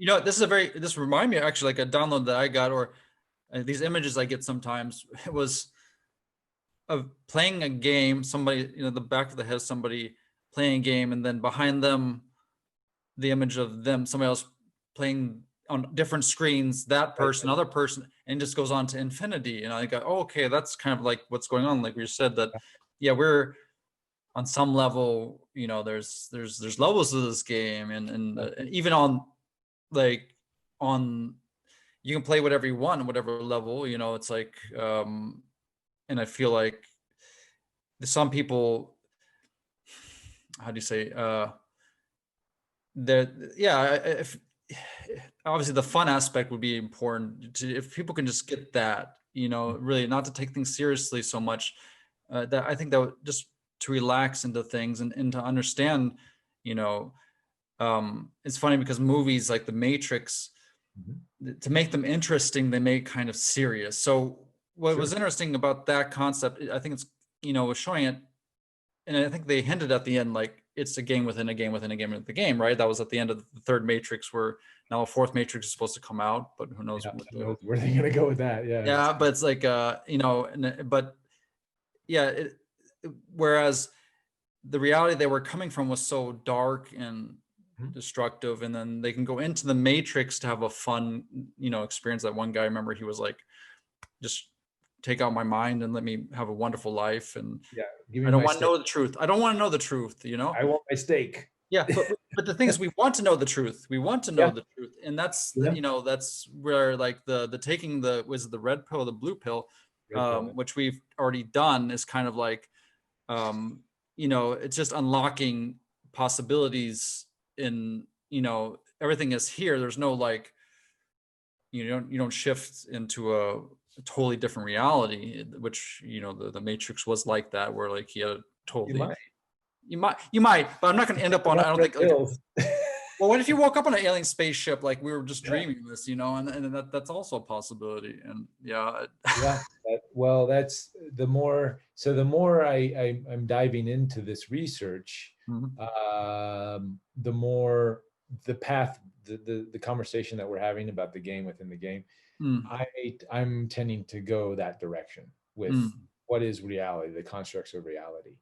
So if it's built like that, not to say that ETs don't exist and these kinds of things, but they are also just players in another yes. level in another game, that and they acknowledge that this sort of side mission Earth exists, and they're you know popping into our game, and then we pop into their game, and there's a greater game Mm, that they're discovering too, and we can team up with them. I think that's where we're headed, is we're going mm, to go to this next level where many of these civilizations have already figured out a lot of the understanding of this greater matrix right. consciousness game. So and they're sort of watching from their screen, they're Mm, watching the humans do their thing, and then they're like, well, when they get to a certain level mm, in their game, then we can team up, we can join games mm, to go after the bigger game. right. And the bigger game is, who knows, I mean, that's what we get to explore. That's sort of the concept of Star Trek, of Yes. That. going out and exploring the universe, Mm, in the interverse, mm, because it's both. It's not mm, one or the other, and there's so much to explore. mm, The imagination is truly the only limitation we have, mm. and which is, then you're just like, well, there is no limits. Exactly. That. So where do you want to go? Where do you want to Mm, uh, what aspect of this huge, enormous, infinite, um, I don't even know what to call it, thing, consciousness, reality, do we want to explore? mm, It's just about exploring different aspects of the game.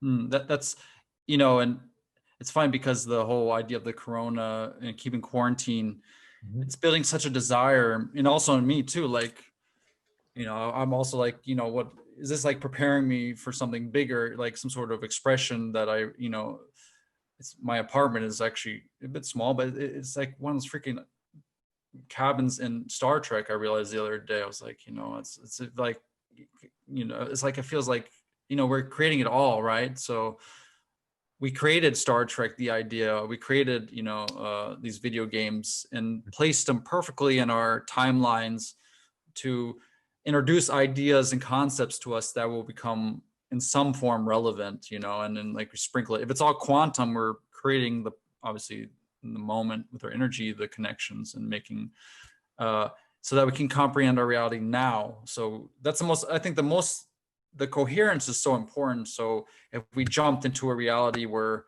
it just functioned wacko, but you would just go and you couldn't have a story. You'd be just like, oh, here Bashar pops into my room and then he pops out. It's like, you want to have Story that. in the way we understand story now, but Right. our ideas of what story is expanding. And if you look at just Mm, basic film and television storytelling from from the past decade or even 20 years, it's the good guys are the bad guys are the good guys. There's dark right. heroes, there's the even the how we're defining the Mm, hero archetype, which was for thousands of years in our campfire storytelling, was mm, sort of, this is the good guy, this is the bad guy, the villain does this, the heroine gets that, and the formula was laid out in unconsciously or consciously, however you want to put it, mm, but you know um the formula was there, Mm. and has been there for eons. But now we're actually starting to mix it up. We're taking these archetypes and we're putting them in different fish out of water things, and different, the bad guy's the guy that, the dark hero, as I was saying, with like sort of Batman character and all these things. But now we're able to put these archetypes in different scenarios, tell that story. And then now what are we starting to do? Well, now we're kind of running out of story with the basic archetypes. So what's the next phase? Well, the next phase is we have to introduce from another world a Mm. completely different archetype. That's interesting. Yep. And That's that's what we're doing with ETs. it would have to still like so if I understand story correctly, and Bashar and others talk about the idea of that's in our programming, why we like it, why we like certain stories that have the hero's journey in them, and you're what you're kind of saying is also an adjustment to the flow of that story, that like but it would have, is it maybe like introducing a new kind of music maybe too, like something that nobody ever heard before, but it's still like, so first we had like swing or whatever, and then you had rock and roll, and now you have hip hop, and what connects all those, and I can't listen to swing like I listen maybe to some nice rock and roll, or whatever the newest, and uh but at the same time you can't know until you get there, obviously, and I would the idea of a human too, it would have a certain inputs that resonate better with us, like I don't know, I think like a story for an Essassani being, I don't even know. Has Bashar actually told stories about his? Yeah, he's told a few stories Yeah.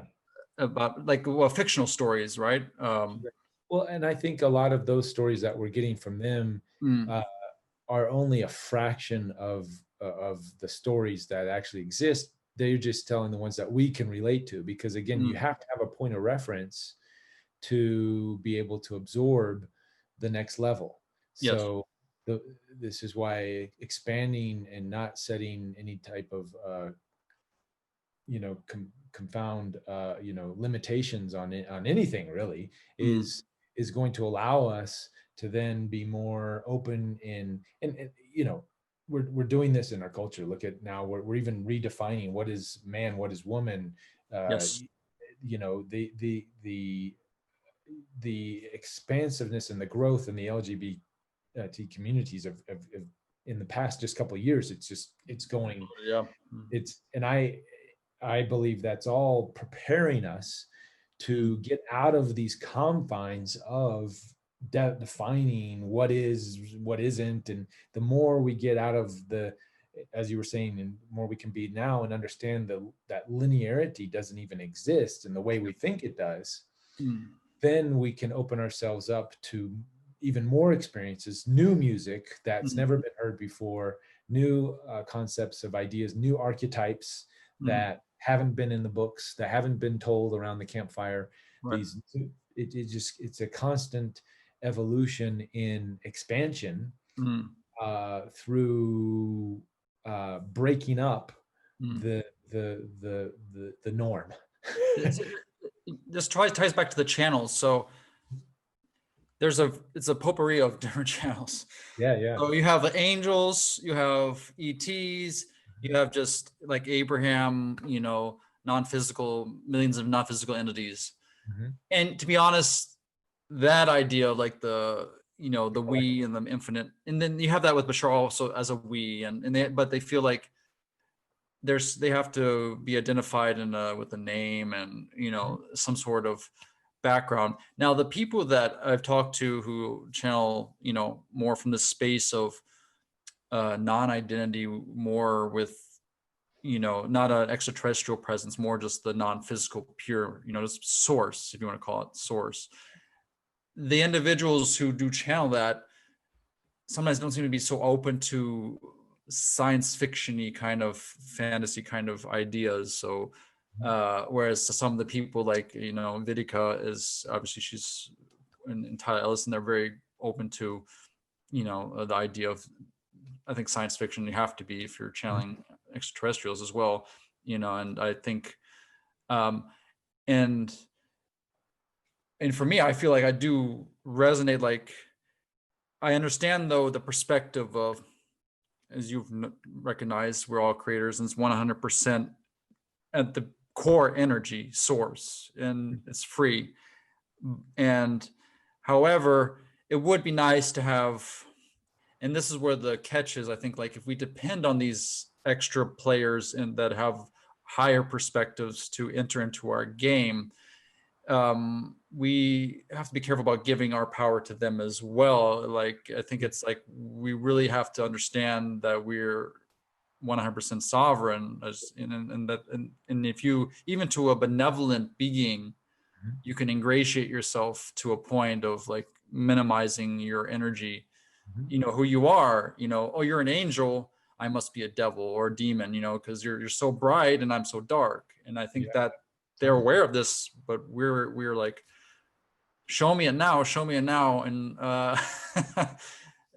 yeah, it doesn't seem like necessarily it is being shown to us, but I think like it's limited, and that's why I said I think this was sort of the download yesterday. The reason we're creating all of this drama on the planet right now is so we can fully the next step. I could be wrong, but I think before we can go to the next level as a society is the main focus, and this comes through if you look at the collective, the main lesson coming from all the channelers through my 31 flavors of buffet channeling that I offer. The main message that I see coming through, and again, this is through my perspective, my lens, is how do we each individually become sovereign, and how do we get to a place where we're not giving our power away even to the Palladians or to Bashar, to any of these higher energies, to before we get the key to access the next level, that has to come. And that has to come individually and collectively. So that I think that's where the focus is before we can have contact on a global level, before we can have disclosure on a global level where we are interacting with these beings. That step has to happen. Again, I could be wrong, and I'm open to a debate or discussion on it. But from their own mouths, the Lisa Real, the season 2, the conversation with Harmon, that's what they say. They said this is what all civilizations have to go through. And they say that the wounds that we have now, the abandonment wounds, is in the past, the Palladians and others did try to come maybe a little prematurely. And then we started to worship them like gods, and that's where we get our Greek god mythologies and these other things. And then they saw the reliance or the lack of sovereignty, so they took off. And then what you got abandonment issues now that we're dealing with collectively, and that we're healing that abandonment wound. And then for their side too, there's some trauma there because of the having to abandon your child for its own growth. That hurts if you're a parent, and you tell your child to go off, especially if the child goes off and does something horrific and causes harm to himself or somebody else. Then you're just like, oh wow, that's going to create a wound in you as a parent, because you don't want to see your child do that, but for their better growth, you're going to have to do that. So there's a whole bunch of psychology that we're dealing with on a collective. Wow. That around disclosure, around this idea. So these are things that I think we've created this time around to really work through. They're holding back, and they're not going to come through until collectively we get through this, Mm. because we don't want a repeat of what we've already done, Mm. with abandonment issues, with victimization, with Mm. blaming, with there's all kinds of psychological and traumatic issues that are in our DNA Yes. from these past interactions. That's I never actually thought about that. The idea of abandonment from an alien extraterrestrial civilization that left Earth. Yeah. What that would have influenced our psyche a bit now too. The collective issues of, father issues could be reflections of that too. It's like just like from way back when, which is now too. But it's like literally a a larger civilization that wanted to show us, and it was all perfect. Obviously, it was all, Mhm. you know, from a perspective, it got us to where we are now, and it's obviously we want this is what we came for. Right. But to go through a process of, can you imagine? I mean, it does make sense. You see that with, obviously a lot of films talk about that. They come down and their warship Stargate talks a little bit Yeah. about that, and it feels like a logical thing. And the question is, even if, yeah, they're coming to help and give technologies and understandings and see how, but they must be aware, because as we would be aware now, I think, if we gave our technologies to lower civilization, lower whatever that means, but Yeah. we realize that the agency lies in that civilization, those people, and there would be, you wouldn't want to give them everything. You want to, obviously that would be a bit reckless. They could easily destroy themselves But destroy themselves, yeah, and yeah. without proper guidance. And Mm. we do have the guidance. They actually really never left. Okay. The ETs are here, Mm. and accessible through channeling, through Channeling meditation, it. Mm. through all these modalities. Mm. Uh, but on the physical, in our physical reality, they were given the illusion that they've left and that they're gone.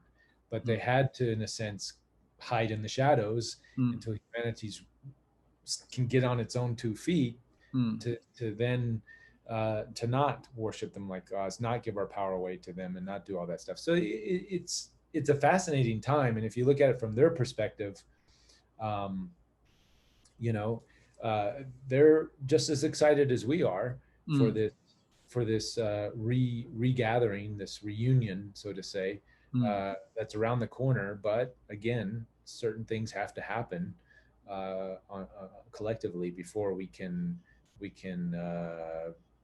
meet face to face, so to say.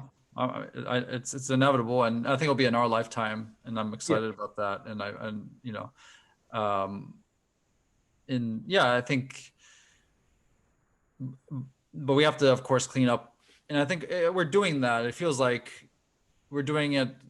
People like yourself and a lot of people are just doing what they're passionate about and following that. That's what we've been taught. That's what they're all saying. Just follow your inner guidance and not look around for necessarily confirmation, or should I be doing this? Is it valuable or not? It is Right. valuable because your soul is telling you to do it, and especially in these times where there's a bit of limitation on the outside, at least a reflection of that, and it's focusing on more. I think people realize, okay, I'm not doing my job anymore the way I used to, and now I'm giving more time to do something else, what I really want to do, and No more when we have excuses. this, and yeah, it's like uh, it's working perfectly, and we just have to accept that. Like I saw a quote today from a channel who she writes on Facebook some quotes sometimes, and I really like repost them because it's really deep ideas. But the idea she had was, see that we're in a plane, okay, and there's a pilot, and the pilot is our higher self, inner self, what do you want to say? Now that we're gonna get to our destination, but we don't know what necessarily that is, and this is an experienced pilot, and in the plane we can have as much fun as we want, we can do whatever we want, right? But there is no reason to go and try to pilot this plane. You know, Right. that doesn't serve us. It's really just about, you're in for the ride, accept that it's a ride, but don't try to think that you know what direction this should be going, or it's going exactly as we intended it to go. And that's where it's like, okay, then yeah, well, that's totally different than what we're trained to do, to believe. And Yeah. but Yeah. and it's scary. It is Yep. scary because you're like, you know, the reality gets very malleable, as you've realized, where, you know, there's things just yeah, they can shift very quickly. And I think we're just like, in martial arts, going back to that, I think that that understanding of, you know, the lightest touch, you know, having the biggest impact, even, right? I mean, it's really about, you know, positioning and timing, not so much about force. Yeah. And humans are all about force, you know, show who's the strongest, show who's, you know. And it's like, oh, give me a break. I mean, Yeah. Yeah. I mean, yeah, we know how that goes, right? yeah, I love that the UFC. That's another, like, on a side note, like Brazilian jiu-jitsu, Mhm. I came out of nowhere too and dominated. But these guys were like, you know, they're not really muscular. They're just fun-loving Brazilian dudes. Yeah. Just like, but they got huge guys down the ground and were for a while basically invincible until everybody figured out their tricks or whatever. But I was like, okay, that shows you something about, you know, being playful with reality, and, you know, how beliefs are so, you know, that's what really it's all about. You know, if you've Yep. There's many reflections in our world to show us truth, and truth. Again, it's individual, but I believe there are some universal truths that we can all learn to adapt to make this experience a little more fun, a little more enjoyable, a little less resistance, and if we just choose to sort of go that path. So yeah, there's all kinds of things in nature and society and everything that we can just like, oh wait, look at that, look at the, oh, that guy's doing something over there. That looks like fun. Let's adapt that. So you know, my favorite Bruce Lee quotes is uh, take what is useful and disregard what is useless, and then ultimately make whatever it is your own. So, and that's gonna be on the individual level different for each and every single one of us. You know, what works for you is going to work, may not work for me, and then how I adapt that, what does work for me, into my own way. It's gonna add my flavor to it and add whatever, and then it's gonna come out in its own beautiful way, and then hopefully be inspiration or guidance for the next person that can then take that and just can, you know, can continue to grow off of that. And that's evolution. That's what we're doing as a species. We're evolving. I think that's a great probably note to in the podcast on a Bruce Lee quote. Mm-hmm. It's words of wisdom from a master. And Yeah, maybe you can. I'm curious. Just obviously, you're working. Are you doing a third season with I am. Extradimensionals? Do we? Okay, awesome. I am. We don't have a green light from Gaia just yet. Mm, Fingers crossed that you know, it's been a tough year with everything going on. I'm not quite sure what they're doing over there. I'm an independent contractor, so they just hire me to, or they don't hire me. They just buy my show right. basically, and then they air it. So I'm kind of a one man band when it comes with that. I have a up here. I live in Big Bear, California, and my buddy Steve Copeland up here, neighbor, he helped me out a lot in season 2, and we've started on season 3. It's a little slow because I don't have a set budget to work with. I'm kind of, or set deadlines either. Mm, The deadlines always help. Deadlines and money can kind of, you know, you can kind of put a marker on something and say, go get it done. right. Don't have that right now. So I just finished editing and sort of wrapping all the post on episode 1 for season 3, and then May I season. ask who's that? Who's the channel on that episode? It's actually a collective. It's something I had been filming on off and on throughout season 2 about light language. Ah, yes. So I really wanted to understand and explore what is light language, and season 3 it's going to have it's already coming out. I've done a series of interviews throughout the summer and a little bit in the fall, and it's going to be a different format. Many episodes will be the traditional channeler doing their thing, but for example, the first episode of season 3 with the light language, they're more like little mini documentaries, exploring, and a lot of mini interviews in exploring different aspects of this, what is an extra dimensional. And I think, light language, many channelers already do light language, but and we dove into that with Jamie Price a little bit, and she channels the Lyrans, and personally, that's a big aspect of her channeling material, is the light language. So we talked about that in the interviews, but I wanted to, because it's such a phenomenon, so many channelers, people, experiencers are doing this light language, and it's coming out in a written form, it's coming out in a singing form, it's coming out in a verbal form, and hand movements and paintings too. Like I'm seeing like Instagram sites that are showing paintings and amazing colors, and it does speak to the unconscious self somehow. There's communication there. It's very I'm excited about the possibilities that the expression for. It's exciting. So we go deep into that and try to define it a little bit, or give light language language, in a sense. What is light language? So that's season 3. So maybe for your listeners, if they want this stuff to come out a little bit sooner, they could nudge Gaia a little bit and tell them to hey, we really want to see a season 3. So maybe they could email or give them a heads up. Either way, I'm being guided to do this work. Through my career and stuff, I've been given the time to work on this stuff. A little slow going when it's just me, but there will be a season 3 coming out, whether on Vimeo or with Gaia, or both, or some other form.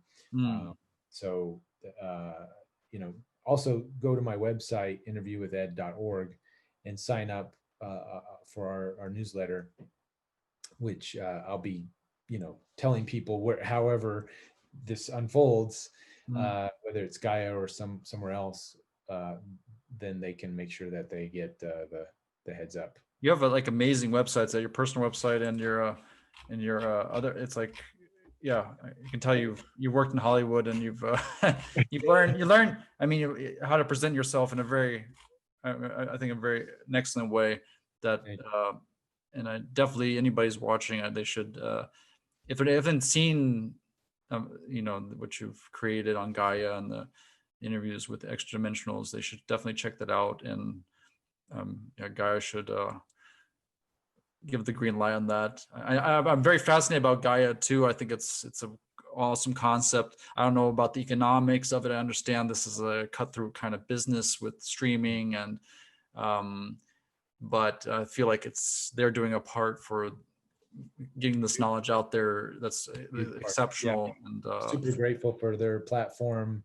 It definitely is. They have a certain audience that resonates with my show and this type of information. So they've been key in getting this information, getting my show out to the masses. So I'm eternally grateful, and hope they pick up season 3, but I can't, either way, just come out season 1 and 2 for them getting that out. It's been a really exciting ride to be part of that family, even just for a little bit. Definitely, man. Cool, Reuben. I'm very, very thankful, and I wish you a wonderful day in California. Appreciate it. Yeah, absolutely. Hopefully, I get you on the show sometime again. I mean, it's obvious that we have very, we're crossing over a lot with our interests, and getting this information out there. And I think it's like it's right on our hand. It's like, who else is doing this? I mean, it's like there are others, but it's like there's such a treasure trove there. Just need to it's growing mask. exponentially. People like yourself. And let me ask you, when did you get into this information? Yeah, that was 2000. I would say I first came across Bashar 2016. Yeah. So 4 years, 4 or 5, and that was yeah, that was, and also through a show called Spirit Science. You know, the Yeah. animated show. Jordan Such show. a Yeah. beautiful way it did that. That's like, it's like you can see the passion that guy had too. I think it was like also a one-man show, but like Yep. he was able to present these ideas in such an entertaining story-like way, and it got me into it where I was able to open up to, okay, there's a extraterrestrial channeling through a person. That makes sense now. Absolutely. Absolutely. Well, cool. Well, thank you for your curiosity and thank you for what you're doing. I Cheers, really Reuben. appreciate it. Yeah. Thank you, man. Have a wonderful day. Yeah. You too. Take care. Cool.